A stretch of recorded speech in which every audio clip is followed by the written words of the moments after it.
नमस्कार, मी अश्विनी. आपल्या चॅनलमध्ये तुमचे मनापासून खूप खूप स्वागत करते. आज आपण उपवासाचं थालीपीठ करणार आहोत. अतिशय चविष्ट होत आहे आणि कमीत कमी साहित्य वापरून आपण हे उपवासाचं थालीपीठ करणार आहोत. तर रेसिपी संपूर्ण बघा आणि हो व्हिडिओ आवडला तर लाईक करा, शेअर करा आणि चॅनलवरती नवीन असाल तर जरूर सबस्क्राईब करा. उपवासाचं थालीपीठ करण्यासाठी मी भाजणीचं पीठ 1 वाटी भरून ताटामध्ये घेतलं. त्यामध्ये आपण बारीक चिरून टाकलेली आहे हिरवी मिरची आणि यानंतर चवीनुसार मीठही टाकलेलं आहे. आता आपण एक उकडलेला बटाटा घेतलेला आहे. मोठ्या साईजचा बटाटा घेतलेला आहे मी. तो किसून याच्यामध्ये ॲड करूया. 1 वाटी भाजणीच्या पिठासाठी आपण एक मोठ्या साईजचा बटाटा वापरलेला आहे. तुम्ही जर पीठ जास्त घेणार असाल तर बटाट्यांचं प्रमाण वाढवून घ्या आणि पीठ कमी करणार असाल तर बटाटा लहान साईजचा घ्या. मी मोठ्या साईजचा उकडलेला बटाटा याच्यामध्ये आता मिक्स करून घेणार आहे. लागलं तर थोडं-थोडं पाणी आपल्याला लावायचं आहे पीठ मळताना. बटाट्यांमध्ये सुद्धा नवीन जुना असा प्रकार असतो. काही-काही बटाटे जास्त शिजले जातात आणि त्याच्यामध्ये पाणी राहतं. मग तुम्ही याच्यामध्ये पाणी टाकायचं की नाही ते बटाटा बघून ठरवा. मी आता इथे 2 ते 3 चमचे पाणी टाकणार आहे.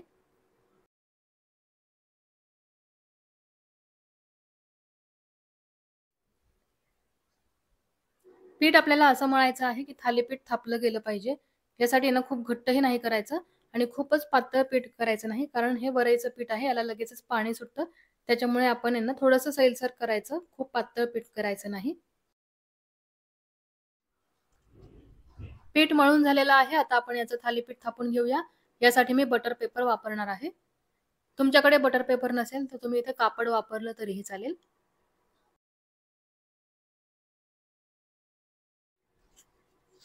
हाताला पाणी लावलं आणि थालीपीठसाठी एक उंडा तयार करून घेतलेला आहे. आता हा उंडा आपण बटर पेपरवरती थापून घेऊया. खाली बटर पेपरला मी तेल लावलेलं आहे आणि त्याच्यावरती हा उंडा थापून घेते आहे.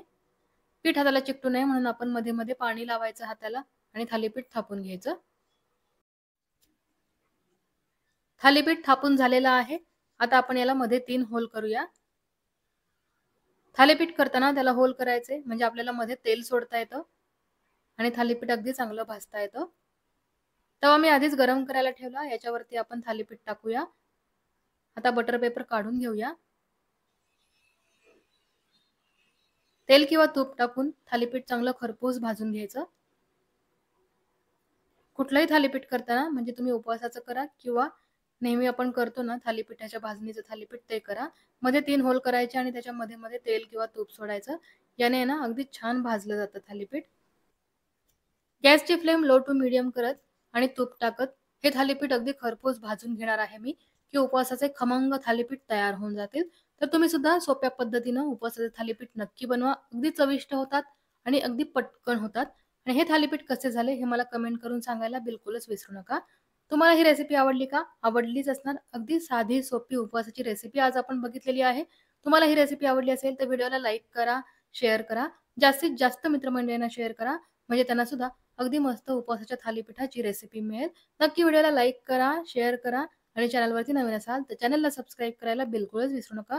कारण अशाच ईझी आणि टेस्टी रेसिपीज आपण आपल्या चॅनलवरती बघणार आहोत. अशीच मस्त रेसिपी घेऊन पुन्हा येईन.